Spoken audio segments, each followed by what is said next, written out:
tidak bisa disangkal nyatanya kecepatan penyebaran informasi itu memang sulit untuk ditahan gitu.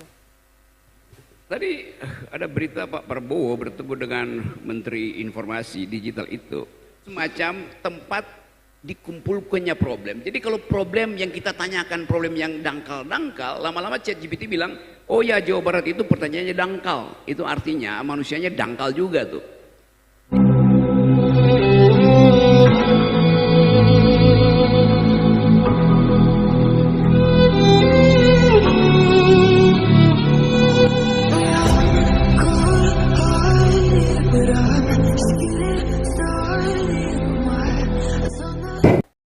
Nah, kalau dari sudut pandang akademisi nih, Bung Rocky, gimana menanggapi tentang Lokavore ini, pengembangan pangan desa? Yang kita sebut pangan itu artinya kecukupan, bukan kelimpahan. Melimpah pangan artinya sampah. Jadi kita sebut kecukupan pangan. Di Amerika itu lebih banyak orang keluarin sampah dari kulkasnya ketimbang apa yang dimasukin itu. Di situ ada kelimpahan pangan. Tetapi bagi Indonesia yang kita tahu bahwa bumi ini menyediakan segala hal, konsep utamanya adalah disparitas pangan. Itu yang lebih penting karena pencernaan kita tidak sama dengan orang barat. Kita dibiasakan untuk mencerna apa aja yang disediakan oleh bumi, bahkan yang belum dimasak. Jadi sekali lagi buat saya ada hal yang harus dipertahankan, yaitu kultur makan, bukan kultur untuk membeli itu. Jadi kultur makan itu dihasilkan dari halaman. Nah karena itu penguatan awal mestinya mulai dari halaman. Dari halaman pindah ke dapur, dari dapur pindah ke piring.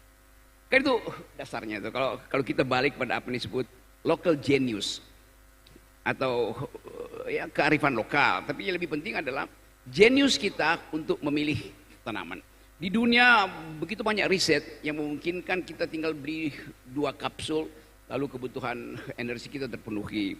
Kita tinggal 2 butir suplemen lalu terpenuhi. Tetapi kita tidak bertemu dengan alam. Makan artinya bertemu dengan alam.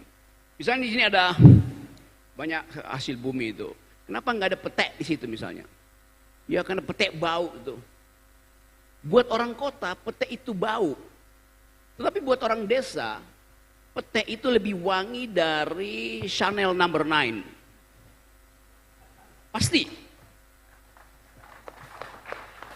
Bau bekicot di sawah itu dianggap menyengat.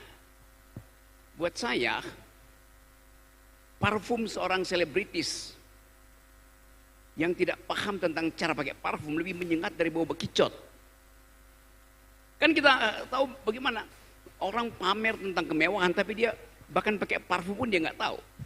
Parfum itu harus dipakai dari jarak 30 cm supaya parfum itu ada alkohol. Kalau Anda pakai parfum 5 cm dari kulit, yang tiba lebih dahulu di kulit adalah alkohol. Kulitnya terbakar baru parfumnya masuk. Baunya sengit-sengit. Jadi kadangkala pelajaran itu juga yang mesti kita tanamkan pada anak-anak muda di desa. Karena anak muda desa itu berebut parfum tuh. Skincare hidup di mana-mana tuh. Padahal sebetulnya skincare yang paling bagus adalah lumpur yang disediakan oleh alam. Jadi itu yang kita sebut bantuan teknologi untuk meriset. Yang saya khawatirkan adalah desa-desa yang secara digital literarinya itu bagus, tetapi sekarang ada upaya pemerintah untuk menghalangi atau menghambat penggunaan medsos yang bakal tiba di Sumedang, tiba di semua desa terhadap anak-anak di bawah 15 tahun. Di Australia udah ada semacam aturan bahwa anak di atas di bawah 12 tahun, di bawah 15 tahun, bahkan di bawah 12 tahun tidak boleh main medsos. Sekarang kita lihat di desa-desa, anak itu mengakses informasi lewat medsos. Akibatnya otaknya terhubung dengan kota, padahal kakinya ada di sawah. Nah paradoks-paradoks ini saya kira yang mesti dibuat bagus, supaya kita tahu bahwa desa itu ada tempat kita kembali. Itu intinya. Jadi sekali lagi saya senang bahwa di Sumedang ini melek digital, tetapi harus dilatih dengan baik supaya akses terhadap informasi itu tidak menghasilkan yang kita sebut konsumerisme atau konsumtivisme. Itu kira-kira. Jadi kita produksi pangan dari desa, kita produksi kebutuhan pokok kita, tetapi kita halangi produksi informasi itu masuk ke desa. Karena lama-lama akhirnya desa itu sekedar jadi tempat lahan pertanian, bukan tempat bertani. Beda antara lahan pertanian dan bertani. Bertani itu seluruh aktivitas keringat saya, gerak otot saya, kemampuan saya untuk beradaptasi dengan bunyi pohon yang sedang tumbang, alam semesta menghidupkan harapan. Itu satu lokasi yang kita sebut sebagai kesiapan manusia untuk bertemu dengan alam semesta. Jadi di Sumedang ini ya, saya lihat tersedia semua hal. Jadi mungkin sebelum Tuhan menciptakan surga, dia dulu punya KTP di Sumedang. Tepuk tangan dong untuk Bung Rocky. Jadi tadi yang saya tangkap, pangan itu pertama buat kecukupan ya, bukan kelimpahan. Kecukupan tuh. Jadi konsep berkecukupan artinya yang dibutuhkan oleh tubuh biologis kita dipenuhi oleh alam. Yang berlebihan itu pasti jadi sampah. Kan itu prinsipnya kan. Kita makan untuk sesuatu yang menghidupkan harapan, wah besok kita akan makan tuh. Tapi kalau kita berpikir kita makan hari ini supaya minggu depan kita masih ada makan, maka kita timbun makanan.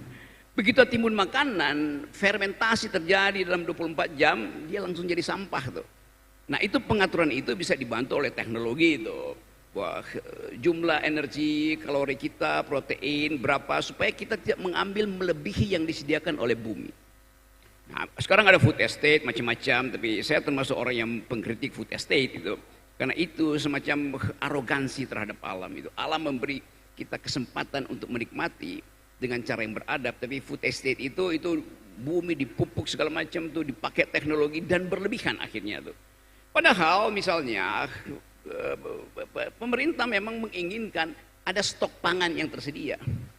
Tetapi kalau stok pangan itu diwujudkan dengan cara merusak alam, maka alam akan marah pada kita kan. Saya tahu bahwa pemerintahan Pak Presiden Prabowo berupaya untuk menyiapkan kondisi dasar supaya ada ketersediaan pangan, ada ketersediaan protein. Tetapi sekali lagi kita tahu bahwa Indonesia punya begitu banyak varietas pangan, itu bukan beras aja tuh. Jadi mungkin itu yang bisa diunggulkan. Kita sibuk bikin food estate di Papua dan akan ada 20 juta hektar akan dibabat hutan itu. Sementara 2 jam terbang dari Papua ke arah Darwin, di situ ada, Darwin itu adalah negara bagian paling utara dari Australia. 2 jam terbang dari Papua, kita tiba di Darwin ada penelitian tentang sagu. Lama-lama bahannya nggak ada karena sagunya dipapas di Papua kan. Jadi yang saya sebut sebagai keanekaragaman pangan itu lebih penting daripada satu monokultur pangan. Jadi kita juga mulai menganggap bahwa ya makan nasi itu kan ya kebutuhan orang kota tuh. Ya sedikit-sedikit kita boleh makan nasi. Tapi dari tadi saya makan hal-hal yang sebetulnya ditumbuhkan dari halaman rumah mak-mak. Tidak mungkin padi itu dari halaman rumah. Tapi pangan yang tersedia di kita itu didasarkan pada keinginan kita untuk menghemat energi produktivitas kita sambil membayangkan bahwa hidup sehat itu adalah pertaruhan peradaban. Oke, boleh tepuk tangannya dong untuk Bung Rocky. Nah, jadi tadi itu salah satu untuk menikmati alam itu dengan memanfaatkan apa yang ada di alam. Jadi bukan menimbun gitu ya, Bung Rocky. Kalau menimbun itu tadi katanya sifat konsumerisme. Jadi bagaimana Bung, pemerintah itu bisa mengurangi dan menghilangkan kultur itu Bung? Karena memang sekarang ini tidak bisa disangkal, nyatanya kecepatan penyebaran informasi itu memang sulit untuk ditahan gitu. Tadi ada berita Pak Prabowo bertemu dengan Menteri Informasi Digital itu untuk mengatur kualitas informasi yang tiba terutama pada anak-anak muda. Kan kita tidak lihat lagi ada kecepatan berpikir anak-anak muda itu. Kalau dia nggak mampu berpikir cepat, dia tanya pada ChatGPT itu. Kalau dia tak mampu untuk berpikir mendalam, dia berupaya untuk mencari tahu.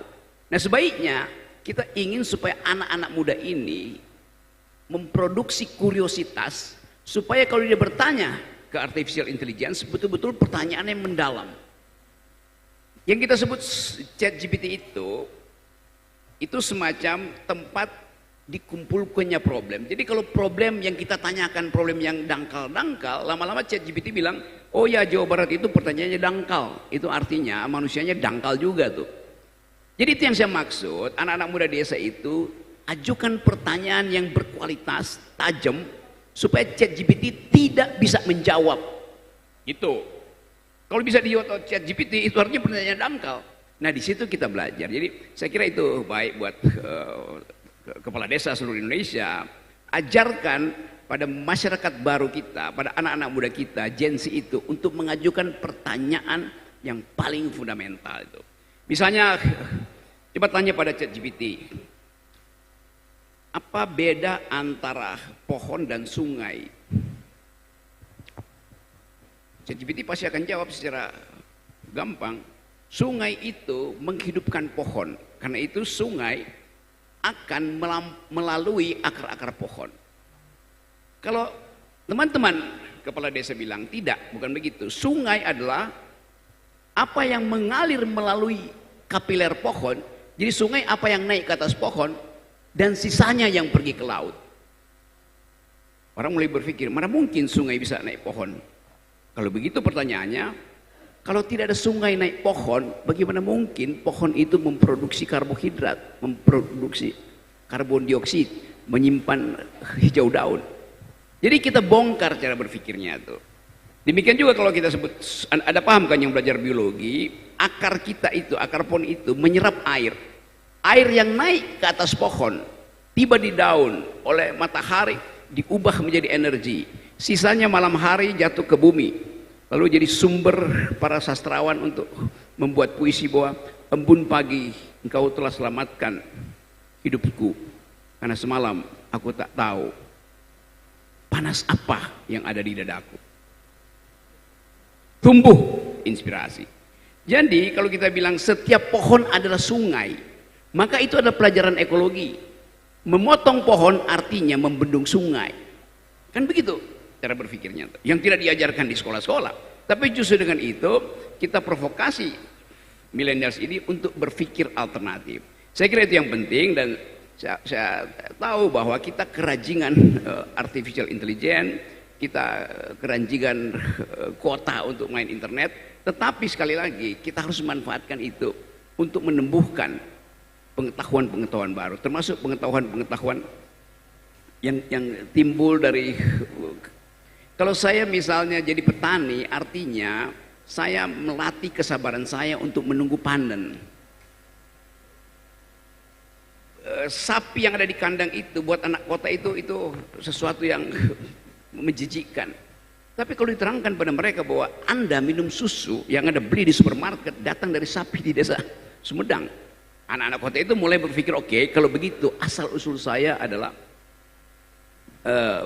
desa di mana becek dan kotoran itu bukan dianggap sebagai sesuatu yang menjijikkan tuh. Saya kasih contoh, misalnya satu waktu saya naik ke gunung di Himalaya di ketinggian kira-kira 5.000-6.000 meter, saya kedinginan dan tidak ada persiapan apapun. Suhu minus 20, kecepatan angin 90 tuh, pasti mati. Kebetulan di sekitar situ ada kandang-kandang sapi itu, yang namanya yak, binatang endemi di pergunungan Himalaya. Saya kumpulkan kotoran sapi itu karena saya tahu pengetahuan bahwa kotoran sapi itu adalah biomasa, dia memproduksi panas. Jadi saya kumpulkan aja kotoran sapi, masukin ke tenda, tidur di atas kotoran sapi. Itu cara menyelamatkan hidup. Jadi kotoran itulah yang menyelamatkan saya, bukan kasur yang harganya 60 juta yang jual di mal-mal di Jakarta. Oke, berarti memang perlu anak muda itu ikut andil ya, sudah pasti ya. Dan perlu mengetahui fundamental bagaimana siklus setiap yang ada di kehidupan ini. Jadi dasarnya seperti apa untuk mensukseskan juga program pemerintah yang mendukung ketahanan pangan lokal. Ya, saya percaya bahwa kalau kita bikin kampanye, kampanye itu mesti melibatkan mereka yang akan menghasilkan bonus demografi di 2025. Kan seolah-olah bonus demografi itu ada pertandingan antara anak-anak muda Jakarta dengan anak muda Kuala Lumpur, anak muda Kuala Lumpur dengan anak muda Hanoi. Apa yang mereka pertandingkan? Ya startup. Di kita di Indonesia, bonus demografi itu jangan masuk dalam pertandingan yang dikuasai oleh anak-anak muda di metropolitan global. Mulailah dengan bonus demografi, artinya bertanding untuk paham bahwa tanah itu menyiapkan dirinya untuk diolah untuk kepentingan keadilan, bukan untuk kepentingan akumulasi. Jadi kalau kita ingin masuk pada tema bonus demografi, saya kira Departemen Dalam Negeri punya data tentang siapa yang potensial untuk memimpin ke depan. Kan Depdagri itu menyiapkan calon pemimpin tuh. Departemen lain mungkin lakukan hal yang berbeda. Tapi sekali lagi, memimpin artinya menghasilkan manusia yang mampu mengurai masalah dan mampu menyimpan perencanaan, bukan memamerkan perencanaan. Minimal dia bisa mengurai masalah tuh.